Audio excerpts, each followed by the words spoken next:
Hi everyone. In the last video, we put together a cluster with Helm charts. We created a namespace, a config map, resource quotas, and limit ranges. In this video, we are going to add our first deployment, and it's going to be Postgres.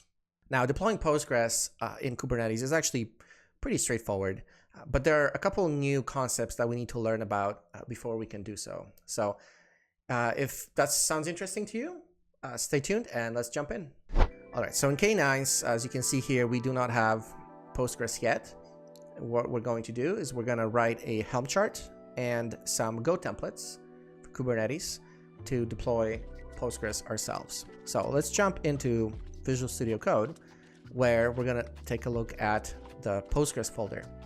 Now, you may also see this migration job. That's going to be the next video. We are going to need to run an entity framework migration against Postgres to get our API up and running. That's coming in the next video. For now, let's focus on Postgres. So here we have a Helm chart. Now, if you remember the cluster Helm chart, it looks the same. But of course, the difference is that in the cluster folder, we have things relevant to the cluster, whereas in the Postgres folder, we have completely different things. So let's take a look one by one at what we need to deploy Postgres. And the first thing we need to look at is the deployment. The deployment is essentially the definition for the container that's going to be running in Kubernetes. Now, not exactly like that, right? Like it's not exactly a container, but it's like a wrapper around a container or multiple containers.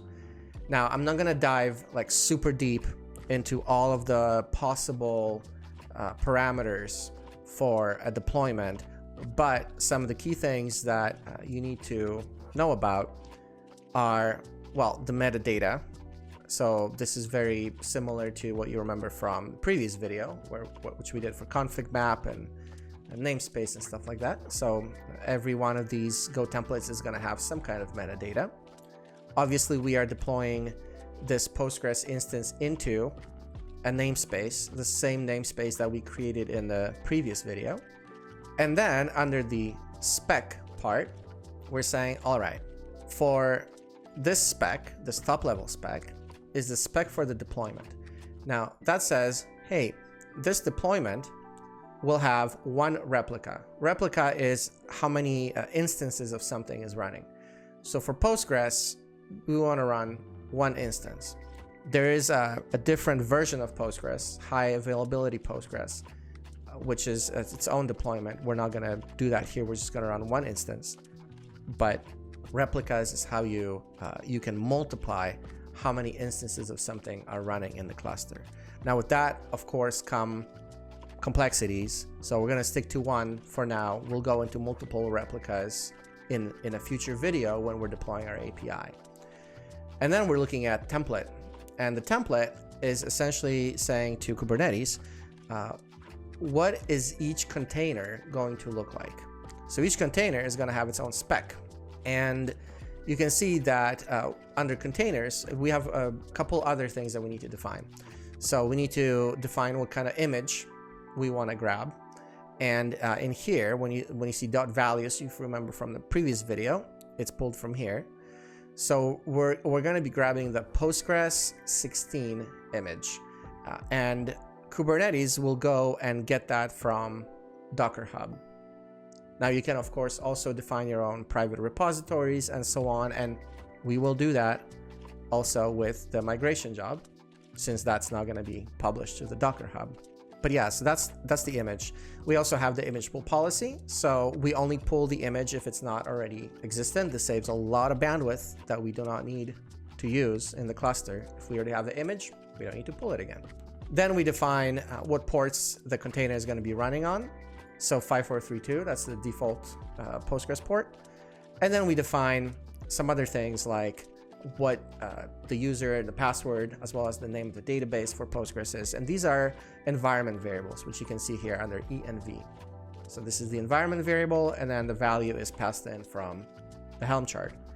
Now here, it's a little different. We are pulling the value from a secret. And this secret is created right here in secret.yaml. We'll take a look at that in a moment. But these are environment variables right here. And then last thing we need to know about is volumes. Now volumes is like its own topic, but basically this says I want to mount the volume with the name of Postgres data, and I want to mount whatever is in that volume into this folder within the container. This folder right here, /var/lib. That's where I want to mount it.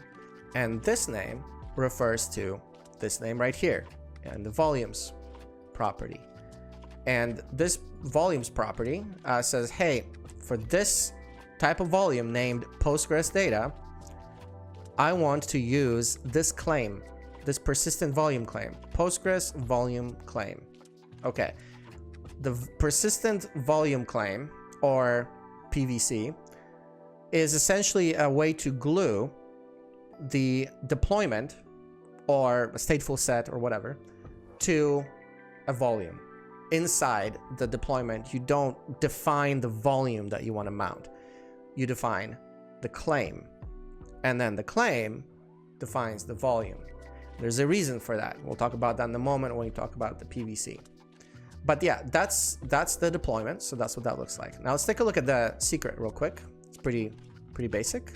So the secret is it's a key value pair store, but there are different types of secrets. In this case, we are creating a basic auth type of secret, which stores a username and a password. There's also a TLS secret and a container repository secret. So different types of secrets in Kubernetes. In this case, we are creating a very basic username and password secret called. And then the secret name is pulled from values, Postgres secret. So that is the secret. Very straightforward, right? Just key value store right here for username and password. All right, next, let's talk about persistent volume claims and persistent volumes. All right, so in the deployment, if you recall, we called on the Postgres volume claim, which is a persistent volume claim. All right, I'm just gonna say PVC from now on because it's way shorter. So the PVC is Postgres volume claim. Let's take a look at that. That's right here.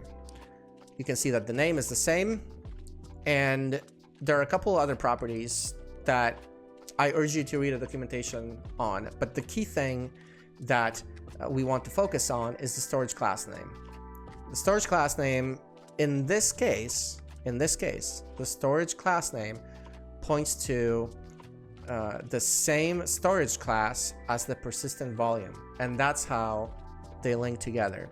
In the cloud, on the other hand, the storage class name may point to, for example, an S3 bucket or Azure storage or something like that, where, for example, in Azure, you're going to create a storage account and it's going to give you a storage class name to point to.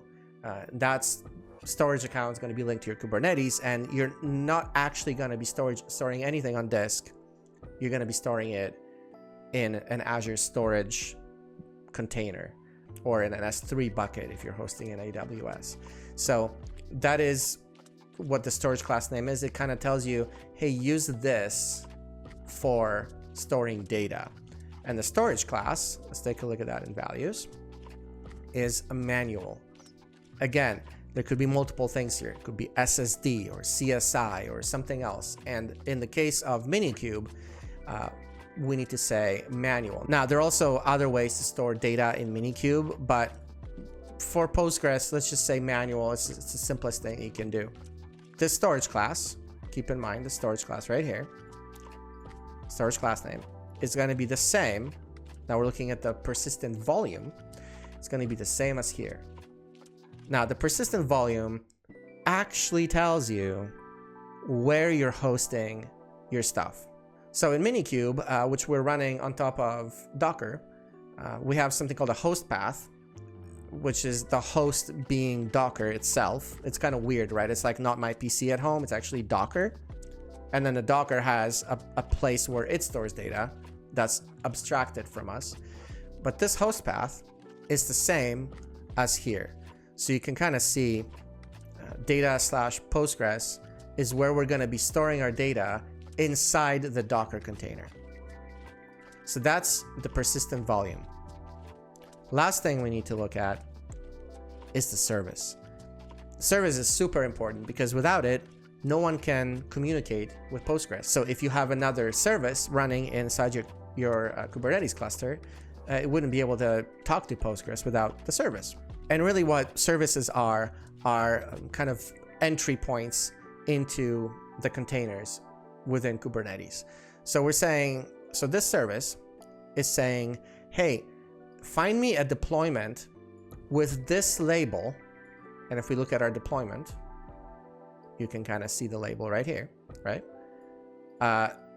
So find me a deployment with this label and forward any traffic that goes to http://postgres-service.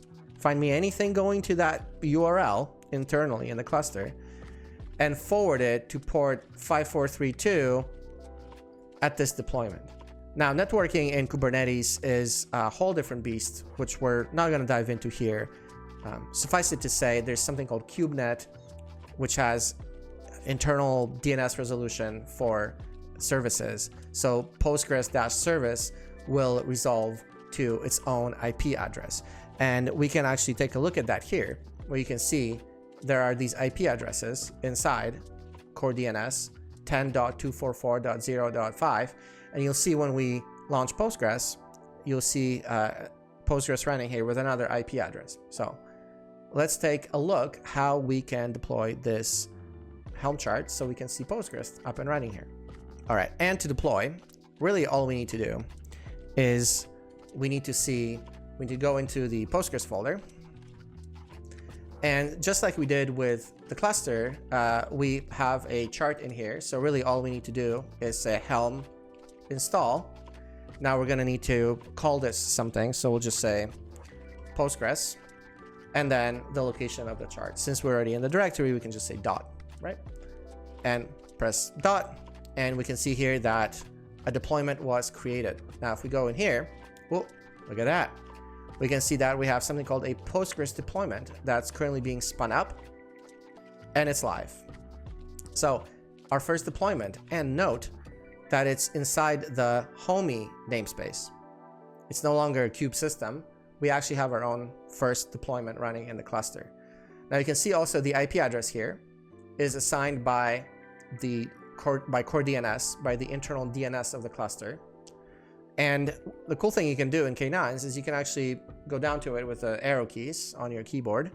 And if you press enter, you'll see the pods running inside that deployment. So you can see that we have our default, if you remember the resource quotas, we have our default CPU request and limit and memory request and limit. You can see that defined here because we didn't specifically define them inside the deployment. They're defined here for us by default. We can see that it's running on port 5432. And if we actually go press enter one more time, we can see the logs for Postgres. So you can see here that it started listening on IPv4 at port 5432.